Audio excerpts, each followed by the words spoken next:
Bismillahirrahmanirrahim. Assalamualaikum warahmatullahi wabarakatuh. Alhamdulillahi rabbil alamin. Wa bihi nasta'inu ala umuri dunya waddin. Wassalatu wassalamu ala sayyidil mursalin Nabiyyina Muhammadin khatamil anbiya'i wal mursalin wa ala alihi wa sahbihi ajma'in, amma ba'du. Sahabat sekalian yang dirahmati oleh Allah, bersyukur kita kepada Allah atas seluruh nikmat yang telah Allah berikan kepada kita, dan bersolawat kita kepada Rasulullah sallallahu alaihi wasallam. Semoga solawat-solawat yang kita sampaikan, solawat-solawat kita yang kita hantarkan akan bisa mendekatkan jarak kita dengan Rasulullah sallallahu alaihi wasallam di yaumil qiyamah nanti. Amin ya rabbal alamin. Jemaah sekalian, salah satu di antara ujian terbesar kita adalah ketika Allah Subhanahu wa taala menghadirkan harta kepada kita. Kita lihat, kalau kita kembali kepada sejarah, beberapa kali terjadi problematika perebutan harta rampasan perang. Itu terjadi di zaman Rasulullah sallallahu alaihi wasallam. Mulai pertama kali adanya perang, yaitu perang Badar, di mana Allah menurunkan satu surah, yaitu suratul Anfal. Yas'alunaka 'anil anfal. Mereka bertanya kepadamu ya Muhammad tentang harta rampasan perang. Yang dimaksud bertanya bukan hanya sekedar bertanya, tetapi sesungguhnya mereka secara halus, secara tersirat, para sahabat juga menginginkan pembagian harta rampasan perang. Itulah mengapa Allah langsung menjawab, Qulil anfal lillahi war rasul.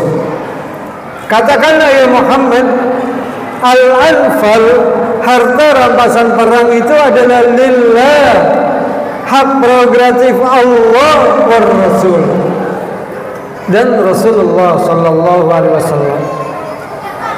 Jadi di awal adanya harta rampasan perang, para sahabat sudah mulai bergejolak,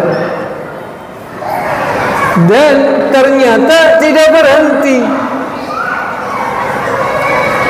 Perang Uhud yang terjadi setelah perang Badar juga memberikan sejarah pelajaran kepada kita betapa umat Islam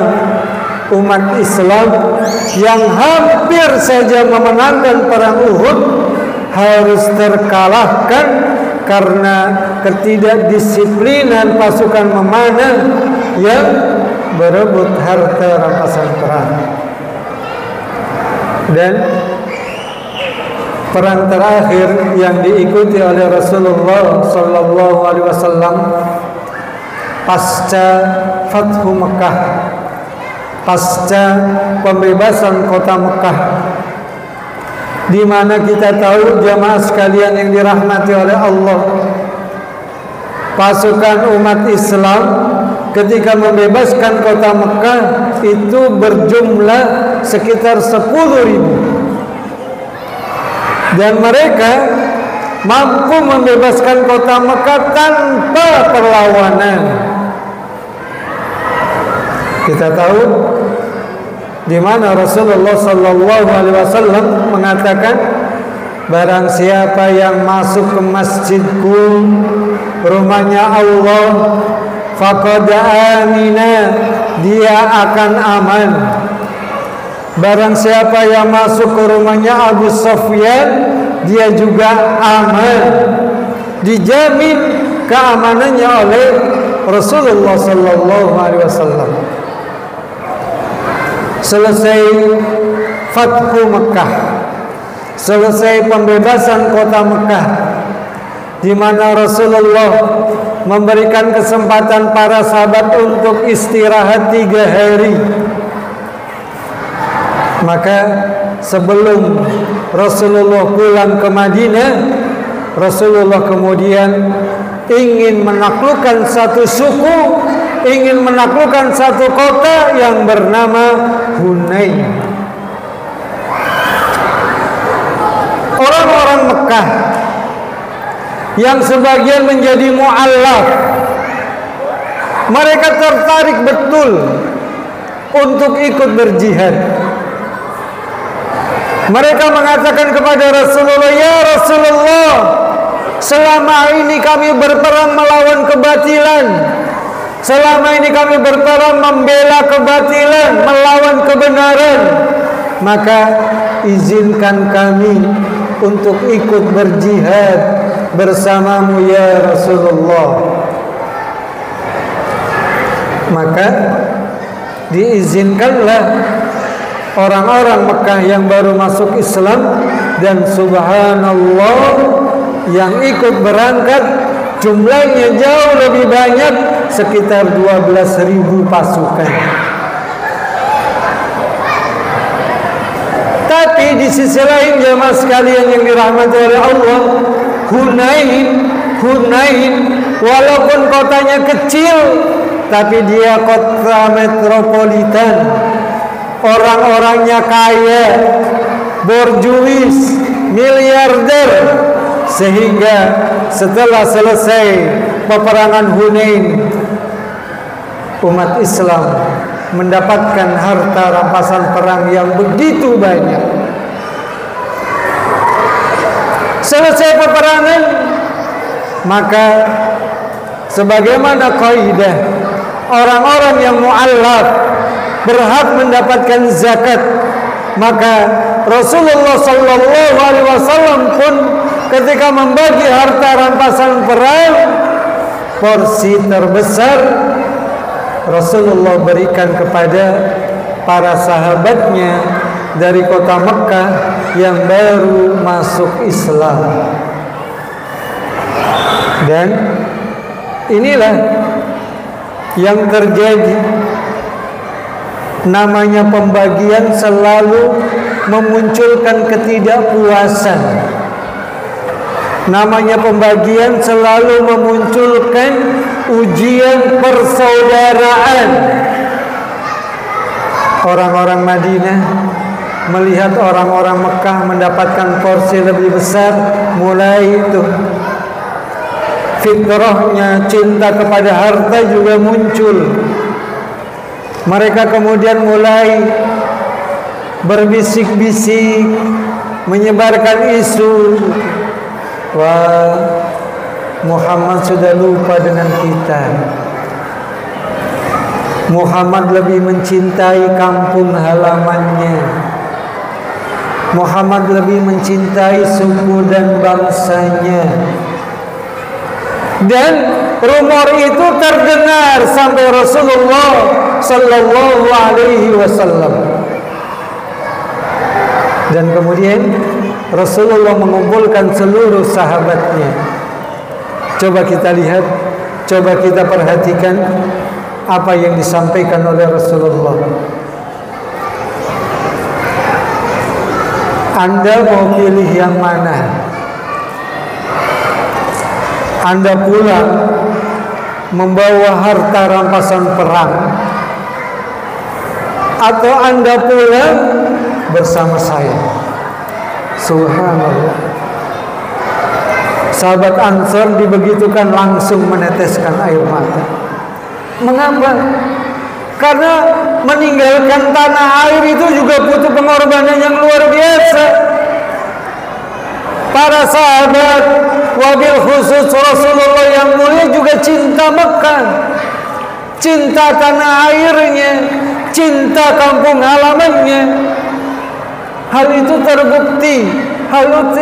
terbukti setiap ada orang Mekah yang datang ke Madinah, setiap orang Mekah yang datang ke Madinah, Rasulullah pasti bertanya. Mungkin bagi kita pertanyaannya aneh, mungkin bagi kita pertanyaannya basa-basi. Apa pertanyaannya? Sedang musim apakah Mekah sekarang? Kan aneh, kan basa-basi. Karena kita memahami betul, memangnya di Mekah ada musim apa saja? Ada berapa musim di sana?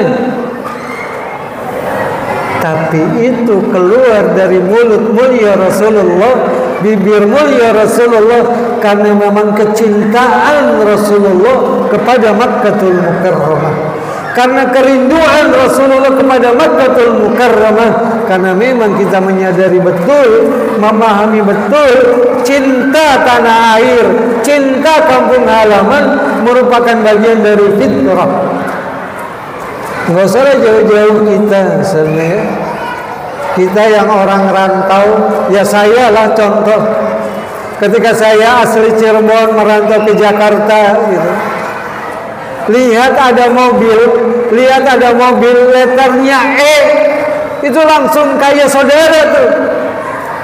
Lihat ada bis jurusan Cirebon, seneng banget. Padahal belum tentu yang di mobil itu juga kenal. Tapi itulah fitrahnya kita, cinta kepada tanah air kita, cinta kepada kampung halaman kita. Dan itulah yang menjadi jaminan Rasulullah. Ketika mereka berebut harta, orang-orang Madinah ditawari oleh Rasulullah, Anda mau pulang bersama harta atau pulang bersama saya? Subhanallah. Para sahabat Ansor langsung meneteskan air mata ketika ternyata Rasulullah ternyata lebih memilih Madinah daripada pulang ke Makkatul Mukarramah. Jadi sesuai dengan tema yang diamanahkan kepada saya, ujian kita yang pertama dan yang paling berat adalah harta. Oleh karena itu kita dorong, kita motivasi diri kita, jadikan harta kita kekal, jadikan harta kita banyak. Dengan cara apa? Kita infakkan, kita sedekahkan.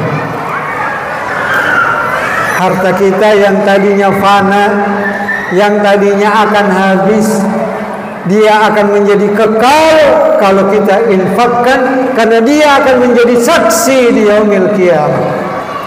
Harta kita akan berkurang kalau kita belanjakan, tapi akan bertambah banyak kalau dibelanjakan di jalan Allah Subhanahu wa ta'ala. Sampai-sampai di dalam Al-Quran Allah menggunakan kata wa may yuqridullaha qardan hasana. Siapakah yang akan memberikan pinjaman kepada Allah dengan pinjaman yang baik? Subhanallah, rizki dari Allah, harta dari Allah, Allah berikan kepada kita. Tapi ketika Allah meminta kita berinfak, ketika Allah meminta kita bersedekah, Allah menggunakan istilah pinjaman. Dan kita yakin pasti Allah akan mengembalikan pinjamannya. Bahkan dalam Al-Quran bisa 10 kali lipat, bisa 100 kali lipat, bahkan bisa sampai 700 kali lipat. Bahkan Allah tutup ayat itu dengan kalimat wallahu yudha'ifu liman yasha. Bahkan bisa jadi Allah semakin melipat gandakan harta yang kita infakkan. Caranya mungkin insya Allah kita lanjutkan besok pagi. Bagaimana caranya harta yang kita infakkan walaupun nilainya sama, tapi walaupun jumlahnya sama, tapi nilainya akan berbeda di sisi Allah Subhanahu wa taala. Subhanakallahumma wa bihamdika asyhadu an la ilaha illa anta astaghfiruka wa atubu ilaik. Assalamualaikum warahmatullahi wabarakatuh.